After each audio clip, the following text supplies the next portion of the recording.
If you're a leader or an aspiring leader in the business of lifelong learning, you're in the right place. I'm Celisa Steele. And I'm Jeff Cobb, and this is the Leading Learning Podcast.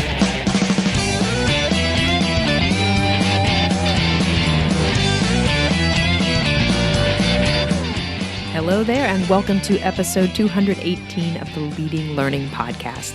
In this episode, we're doing a slight revamp and replay of episode 90, in which we discussed self-directed learning. We feel that the importance of being a self-directed learner has continued to grow since we first discussed it, and it's a topic that bears returning to frequently over time as we consider both our own learning practices and how we best address the self-directed learning needs of the people we serve. Before we get to the discussion of self-directed learning, we want to thank our sponsor for this quarter. Community Brands provides a suite of cloud-based software for organizations to engage and grow relationships with the individuals they serve, including association management software, learning management software, job board software, and event management software. Community Brands' award-winning Crowd Wisdom Learning platform is among the world's best LMSs for corporate extended enterprise and is a leading LMS for association-driven professional education programs. Award-winning Freestone, Community Brands' live event learning platform, is a leading platform for live learning event capture, webinars, webcast, and on-demand streaming.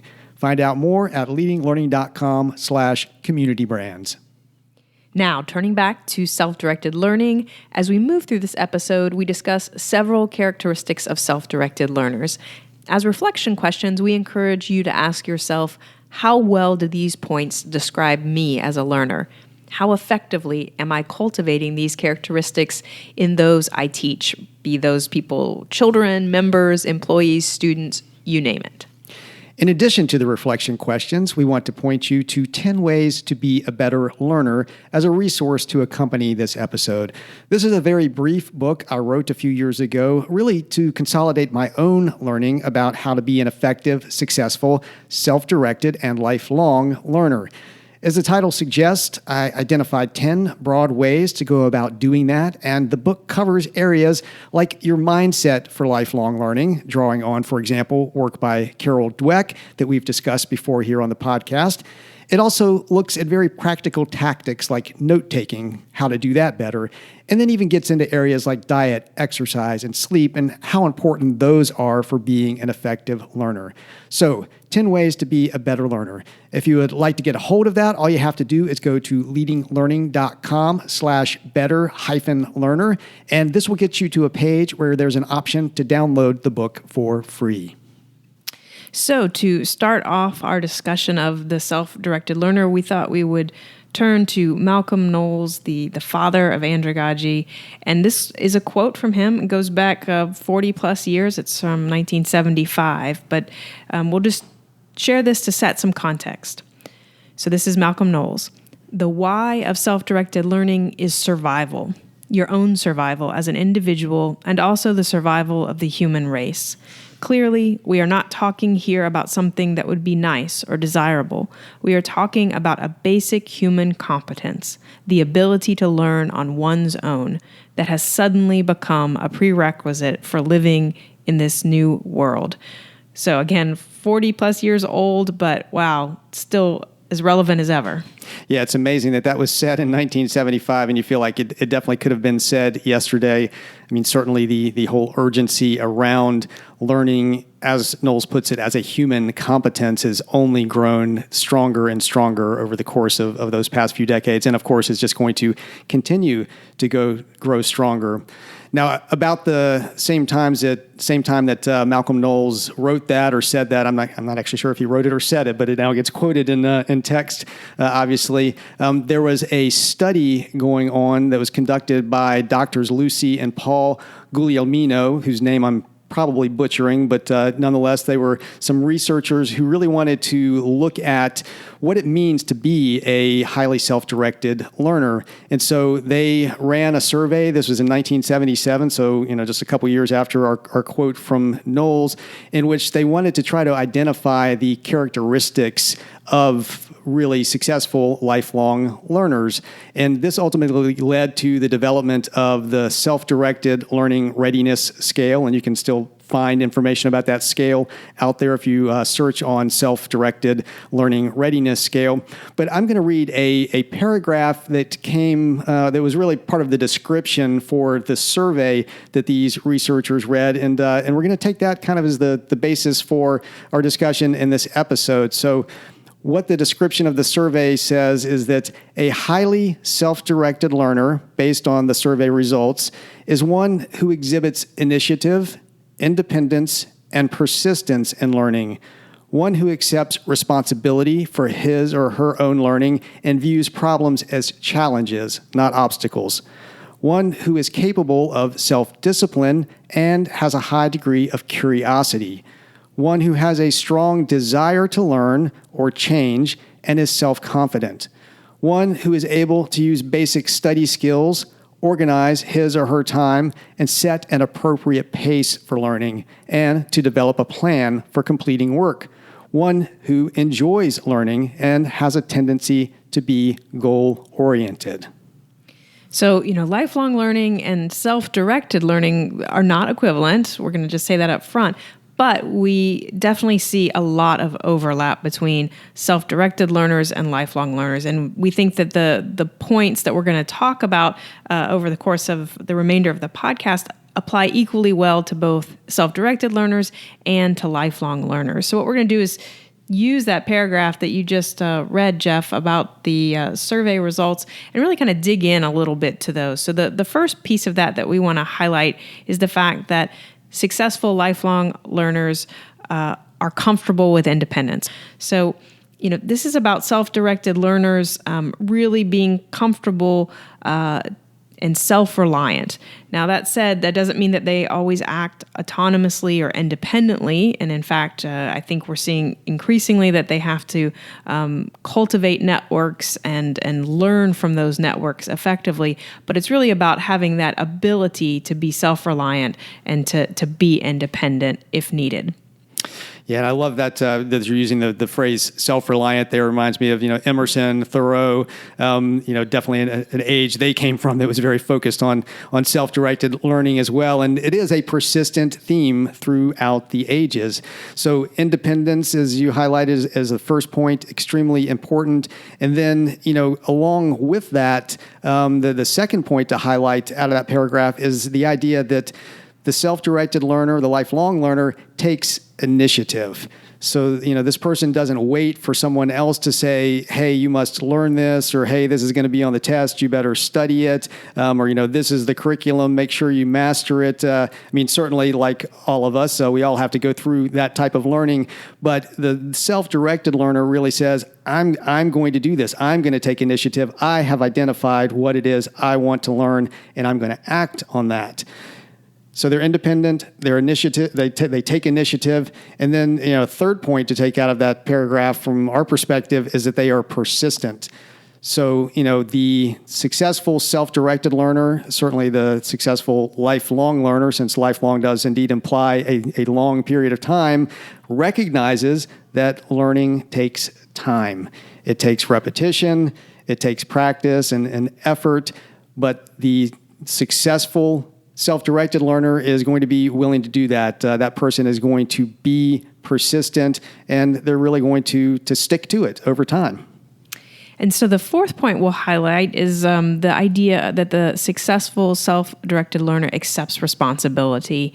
And we're going to tuck some of the other characteristics of the successful self-directed learner that was cited in that little paragraph under this responsibility umbrella. So I think we can see self-discipline fitting in under responsibility. So self-discipline is what lets you have the persistence to keep practicing, that persistence to stick with it, as you were just saying, Jeff.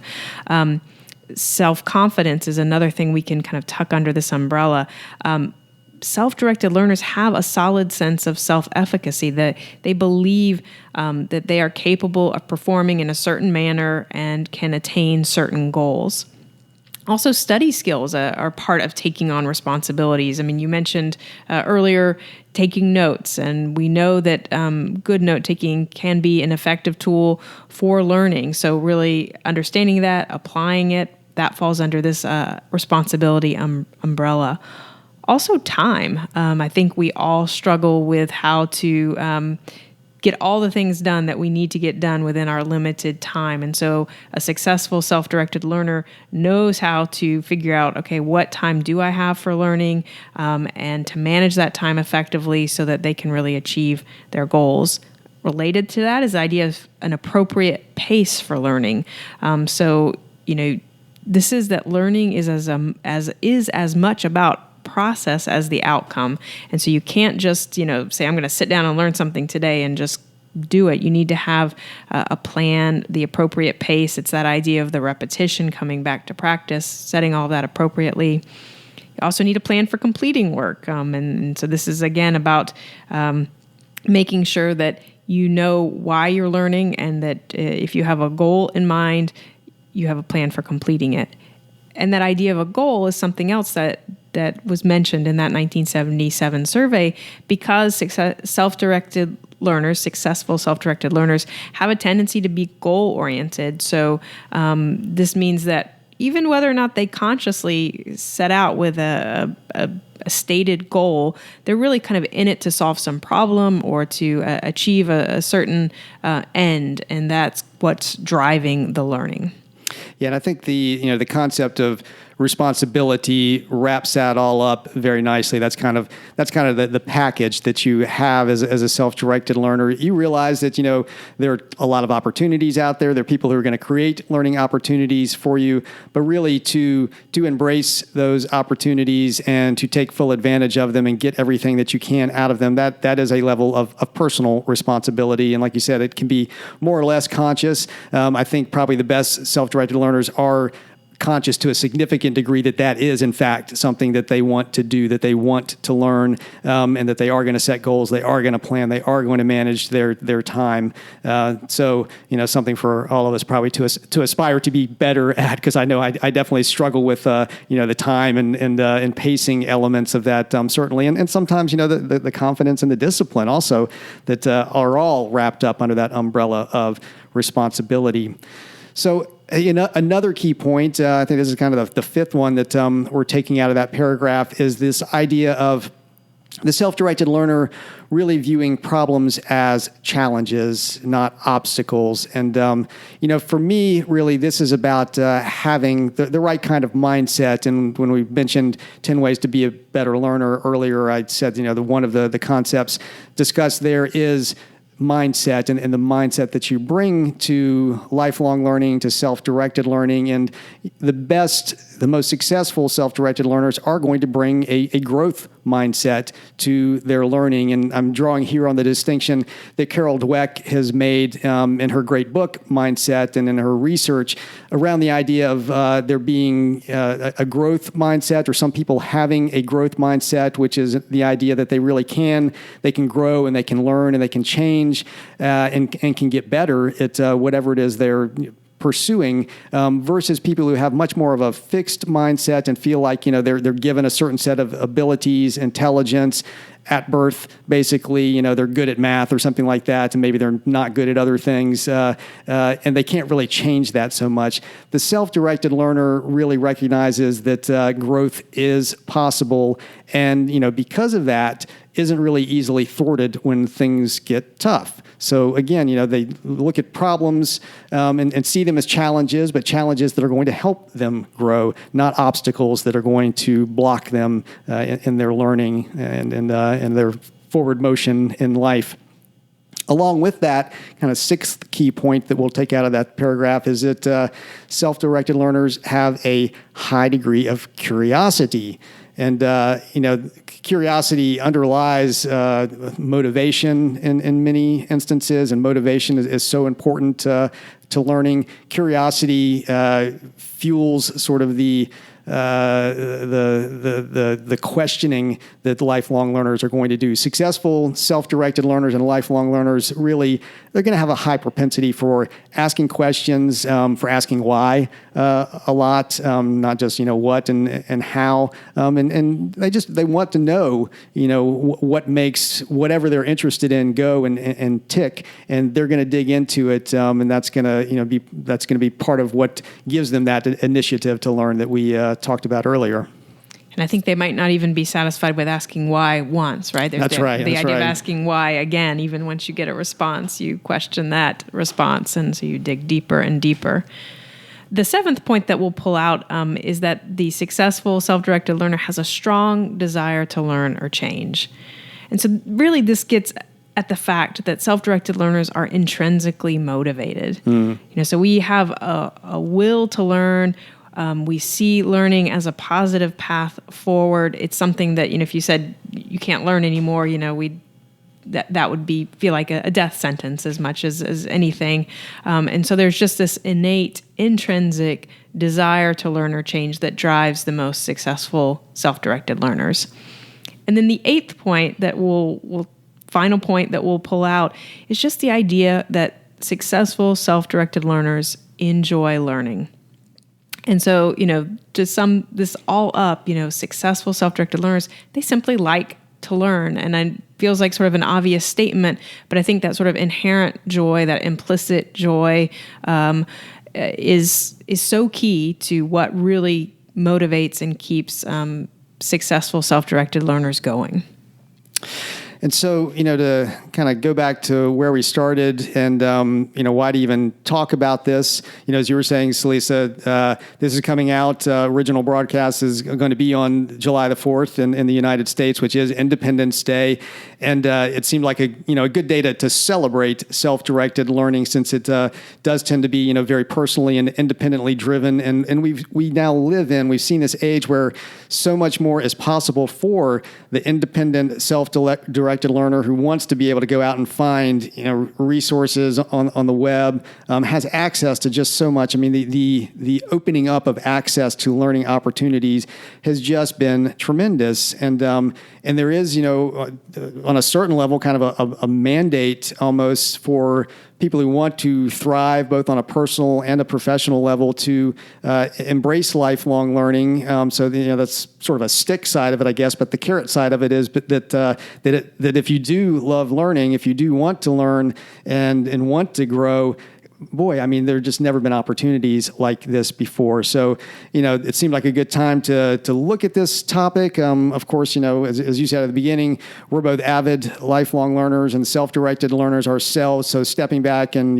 reflecting a little bit, something we also emphasize a lot here on the show, and using this particular episode as a way to reflect on self-directed learning, on our own self-directed learning. And then, of course, we want to turn it out to you as a listener. So, these points that we've gone over here, curiosity, desire to learn, enjoying learning, independence, taking initiative. I'm not going to be able to remember all of them off the top of my head, but are these points we've been talking about, do they describe you as a learner? And, what might you do to cultivate them better, and to continue cultivating them, because these aren't stagnant. These are all areas that we continue to improve in where we can. So, to ask yourself, maybe you've got a little time by the pool or whatever, if you're listening on the 4th of July, ask yourself, to what extent are you cultivating these points? To what extent are you helping to teach others, whether that's your children, your friends,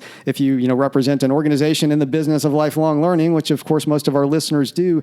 How are you helping to cultivate this with your members, your customers, whoever it is you're serving? But take this whole idea of self-directed learning to heart. Take these characteristics to heart and think about, how am I applying them for myself? How am I and my organization helping our learners to cultivate them and apply them in their own learning? So those are the reflection questions for this episode, and you can find them as well as the complete show notes at leadinglearning.com/episode 218. When you check out those show notes, you'll also see various options for subscribing to the podcast. If you're getting value out of what you hear, we'd be truly grateful if you would subscribe, as it helps us to get some data on the impact of what we're doing. We'd also be grateful if you would take just a minute to give us a rating and review on Apple Podcasts. If you go to leadinglearning.com/Apple, that will put you in the right place. Jeff and I personally appreciate your rating and review, but even more importantly, reviews and ratings help the podcast show up when people search for content on leading a learning business. And we'd be grateful if you check out our sponsor for this quarter. Find out more about Community Brands at leadinglearning.com/communitybrands.